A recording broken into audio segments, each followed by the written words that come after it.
Hello guys, यहाँ देखिरहनु भएको छ हाम्रो यहाँनिर आमा र बाउले चाहिँ यति धेरै मेहनत गरेर यो एउटा करेसा बारीमा बोडी, टुक्रुके, टमाटर, खोर्सानी आदि इत्यादि कुराहरू लाएर चाहिँ यस्तो धेरै लटरम्मै फलेको छ कि बोडीहरू। लगभग 2-3 महिनाभित्रमा यस्तो धेरै बाली नाली सपेको देख्दाखेरि चाहिँ मलाई यो भिडियो खिच्न मन पर्यो। यो भिडियो खिच्न पनि मलाई एकदमै मन पर्यो, किनभने यहाँ यति धेरै लटरम्मै फलेका बोडीहरू छन्। यहाँ देखिरहनु भएको छ भित्रदेखिको बाहिर होइन, बाहिरको जुन फेन्सिङ बाहिर पनि आएर यो लरालुरीहरूले लटरम्मै फलाइराखेको छ होइन। फर्सी, काँक्रा, बीँ, यहाँ देख्नुहुन्छ बीँ पनि छ। यहाँनिर सानो बारीमा धेरै कुराहरू फलाउनु भएको छ। यहाँ हाम्रो मेन हाम्रो आमा बाउको दुईजनाको बुढाबुढीको मेहनत, यो मेहनत चाहिँ किन यस्तो देखियो भन्दाखेरि चाहिँ उहाँहरूले भुटानमा गरेको मेहनतको अनुभव, लामो समयको अनुभवले चाहिँ यो यति धेरै फल्नमा पनि सहयोग पुर्याएको हो। यति धेरै बोडी फलेको छ। टमाटरहरू यहाँहरू कस्तो मजाले टमाटरहरू फलाएर चाहिँ दुनियाँ दिवाना होइन। टमाटर पाकिराखेको छ। यो चाहिँ सानो सानो टमाटर हो। यहाँ बोडीहरू कति फल्छ। यहाँ भित्र जाने ठाउँै छैन। टुक्रुकेहरू यस्तै छ। यो अलिकति के हो बाउ, यो यस्तो धेरै फल्नको लागि चाहिँ के लाउनु भयो, यस्तो मेहनत के गर्नुभयो, कसरी गर्नुभयो? हामीले ठिकै सिजनमा खनेर मोलजोल गरेर अनि त्यहाँदेखि बिउ बिजन रोपिदिएर बिउ बिजन उम्रेपछि एक भित्ताको भएपछि त्यही अनुसारको थाङ्रा छट्ट लगाइदिएर वरिपरि तारले बारेर भित्र भ्याउँसो पस्दैन, खरायो पस्दैन, केही पस्दैन। अनि 4-5 दिनमा पाइपबाट पानी सबै भिजाइदिइरहनु पर्छ माटो। अनि त्यहाँदेखि माटो भिजाइदिइरहनु पर्छ। धेरै स्याहार गर्नुपर्छ, धेरै किस्मत गर्नुपर्छ, धेरै यसको लागिलाई मर्मत गर्नुपर्छ र मात्रै हाम्रो मर्मतलाई अनि तुलफुलले पनि बोडी फल्दिने, टुक्रुके फल्दिने, खोर्सानी फल्दिने, टमाटर फल्दिने, बैगुन फल्दिने, काँक्रा फर्सीहरू के लगाएको छ सबै रमाएर फल्दिने। त्यसो भएपछि हामीले गरेको थियो, राम्रो मोलजोल पुर्याएर पानीहरू हेरेको थियो, सबै थोक गरेको थियो। र यसलाई पनि हामीले खुसी पार्नुपर्छ भनेर होला मजाले फलिदिएको छ। सिमीहरू झ्यालिएको छ, टुक्रुकेहरू, टमाटरहरू, खोर्सानीहरू यस्तै नै छ। भनेपछि तपाईँहरू दुईजनाको बुढाबुढीको मेहनत होइन, तपाईँहरूको दुईजनाको मेहनत, भुटानको अनुभव पनि थियो होला नि त यस्तो बारीहरू? भुटानको अनुभव जहीँ पनि किन छैन त? अन्त अब हामीहरू किसानको मान्छे हो। यता आमालाई पनि सोध्न चाहे, आमाको पनि त एउटा ठुलो मेहनत छ यहाँनिर। अनि अरू बेलाको भन्दाखेरि यसपालिको वर्ष चाहिँ धेरै फलेको जस्तो मैले पनि देखेँ र अरू वर्षमा झैँ यसपालिको वर्षमा तपाईँको बाली नालीले चाहिँ कतिको सप्रेको जस्तो लाग्यो हजुरआमा? अब अहिले यसपालि चाहिँ अब खोइ दोब्बरै फलेको जस्तो छ नि? छैन, फल्न त भर्खर फल्न थाल्दैछ, त्यस्तो साह्रो त फलेको छैन। अब भर्खर अब फल्दैछ नि। फेरि तीमाथि अब तपाईँहरू त कान्छो छोराको घरमा यस्तो धेरै बाली नालीले गर्नुहुन्छ, यति मात्रै नभएर जेठो छोराकोमा पनि त्यस्तै बाली नाली लाउनुहुन्छ। उहाँ पनि पुरै बाली नाली सप्रिरहेको छ। यहाँ कान्छो छोराको मा त्यस्तै बाली नालीकोमा काम गर्नुहुन्छ। जता छोरीको घरमा गयो भने त्यस्तै गर्नुहुन्छ। जहीँ पनि गर्नु मनपर्छ। यस्तो के एउटा तपाईँको एउटा बारीमा काम गर्नुपर्छ, त्यसमै आनन्द लाग्छ भन्ने खालको भएर हो आमा? हो नि। अब म नै त्यस्तैमा जान्छ। खेतीपाती गर्ने बानी उहिलेदेखिको दुःख गरेर खाएको उहाँ भुटानमा। अनि त्यसरी अब आफ्नो बारी हुन्थ्यो उहाँ त, खेतीपाती लाएर टन्नै बनाएर खाने बानी। अनि त्यस्तै खोज्छ नि मनले, नसकी भए पनि अब बिमारी हुँदै ओर्दै सक्दा पनि घसेर भए पनि गर्न मनपर्छ, बस्न मन पर्दैन। अनि अब यसो बारीमा खनखान पारेर रोपिदिएको थियो, आउँदैछ फल्न खोज्दैछ, अब फल्दैछ। भनेपछि यो चाहिँ तपाईँको कान्छो छोराको घर होइन त आमा?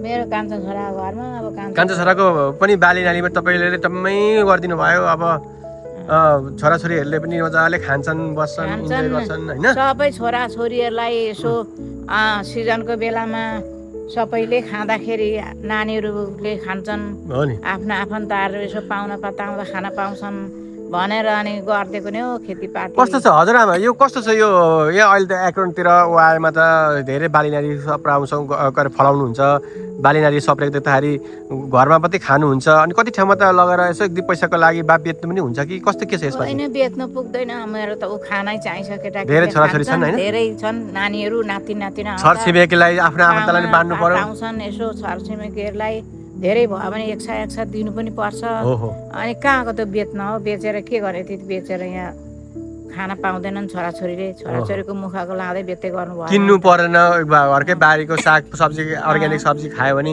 पैसा जोगिन्छ होइन त? किन्नु पर्दैन, नानीहरूको जहिले सुकै पैसा हुँदैन। अनि यो कान्छो छोराकोमा यति धेरै फलाउनु भयो, जेठो छोराकोमा चाहिँ कस्तो के रोप्नु भएको छ? जेठो छोराकोमा यस्तै छ? छोराकामा नि अब अलिअलि छ, अब उब्जेको जाति छ, त्यस्तो साह्रो छैन। बैगुनहरू त्यहाँ पनि तपाईँहरूले नि मेहनत गर्नुभएको होला। गरेको बैगुनहरू फलेको थियो, खाइयो मजाले, त्यस्तै हो। अरू थो छैन, सबै भ्याउजो र मृगले खाइदिइहाल्दो रहेछ। 12 बेला छैन, भर्खर बसी सरेको मान्छे 12 बेला छैन, के राख्दो रहेछ साँढे। ल ल ल हजुरआमा तपाईँहरूको एउटा यो मेहनत गर्नु भएको छ यसो सागसब्जीमा, तपाईँहरूको बुढेसकालमा यसो एउटा एक्सर्साइज भनौँ अथवा के भनौँ, अब आफ्नो लागेको इच्छा लागेको कुराहरू गर्नुहुन्छ होइन? कुरा यसो बनाइदिन पाए छोराछोरी खान्छन् भन्ने नि हो, अरू त के हुन्थ्यो र। ल ल अब अरू केही छ यस्तो पिताजीबाट? बाबा यो चाहिँ के छ अब यो यत्रो बालीनाली गर्दाखेरि यत्रो उमेरमा अहिले 70 वर्ष माथि पुग्नुभयो र यसो गर्दा के नहुँदो रहेछ र बुढाबुढी भएर के हो र यसो गर्दाखेरि फल्दो रहेछ? के यसो आफूलाई खान पनि अलिकति पैसा जोगिने, मेहनत गर्दाखेरि फल अवश्य मिल्दो रहेछ भन्ने कस्तो के लाग्छ तपाईँलाई? परिवारमा अब नाता नातिना छोरा बुहारीहरू ज्वाइँ छोरीहरू बुढाबुढी केटाकेटीलाई सिजनको बेलामा यसो 2-4 साग नुहागी खान हरियो परियो आफ्नो अर्ग्यानिक काम गरेको छ र सिजनको बेलामा आफूले गरिएको थियो गर्दाखेरि हुँदो रहेछ। मोलजोल गरेर पानीहरू मोल पानी गरेर सबै थोक मिलाउँदाखेरि मर्मत गर्दाखेरि अब सिमी फल्छ, करेला फल्छ, टुक्रुके फल्छ, टमाटर फल्छ, बैगुन फल्छ, तुलफुलहरू पाक्छ, टमाटर खोर्सानीहरू जे भयो पाक्छ, फल्छ, छिपिन्छ। अनि नानीहरूले पनि खान पाउँछन्, आफूले पनि खान पाइयो। पाहुना पात आउँदा हर्दा पनि यसो नौलो पाउलो हरियो परियो खाना ओर्ना हुन्छ। बेच्न त यो बेचेर के यसले। अनि यहाँ सुन्नु न, यस्तो बालीनाली अरू तपाईँको उमेरका बुढापाका हुनुहुन्छ, हजुरबा हजुरआमाहरूले उहाँहरूले पनि यस्तै गरिरहनु भएको छ होला आफ्नो आफ्नो ठाउँबाट, र उहाँहरूलाई के सुझाव सल्लाह दिनुहुन्छ जसले चाहिँ यो बारीमा मेहनत गर्दाखेरि चाहिँ हुँदो रहेछ है भन्ने खालको एउटा सन्देश केही छ दिनुपर्ने? सन्देश गरिरहने मान्छेलाई सबै थाहा हुन्छ। अब गरिरहने मान्छेलाई उहाँहरूले पनि राम्रो राम्रो अब तुलफुल फलाउनुहुन्छ, हरियो परियो अर्ग्यानिकहरू फलाउनुहुन्छ, उनीहरूले पनि परिवारहरूलाई खुवाउनुहुन्छ। हामीले पनि अनेकै गरेका त छौँ न, यसो अलिअलि दुःख गरेको फ्यामिलीलाई परिवारलाई हरियो नौलो पौलो अर्ग्यानिक चिज सिजनको बेलामा त्यही भनेर मात्रै हो। अब यतिलाई किन्दाखेरि धेरै पैसा गएन, धेरै बच्यो आफूले गरेको थियो र। ल यति धेरै मेहनत गर्नुभयो, तपाईँहरूको मेहनतको फल पनि देखियो होइन? र तपाईँहरू एउटा बुढेसकालमा यस्तो धेरै मेहनत गरिरहनु भएको छ, तपाईँहरूलाई यस्तो धेरै धेरै आनन्दको काम मिलिरहोस्, गर्न पाइरहनु होला।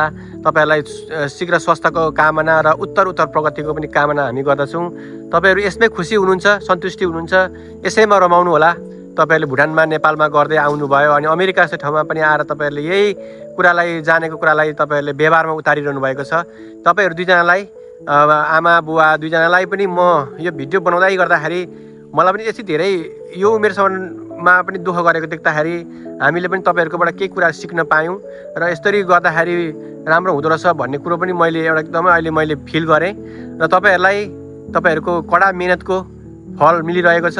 अझै मेहनत गर्दै होला, तपाईँले सक्दो आफूले जानेको बुझेको कुराहरू हामीलाई पनि सेयर गर्नु होला। यस्तो गर्दाखेरि यसरी हुन्छ, बारीनारीमा यस्तो काम गर्दाखेरि यसरी फल्छ, यस्तो गर्नुपर्छ भन्ने तपाईँको धेरै अनुभव छ। यो अनुभव पनि हामीलाई सेयर गरिदिनु होला, हामी त्यो पनि सिक्नेछौँ। र अहिलेलाई यो महत्त्वपूर्ण समय दिनुभयो, तपाईँहरूको बारीमा फलाउनु भएको कुराहरू सबै देखाइदिनु भयो, भनिदिनु भयो, त्यसको लागि यहाँहरूलाई मुरी धन्यवाद छ।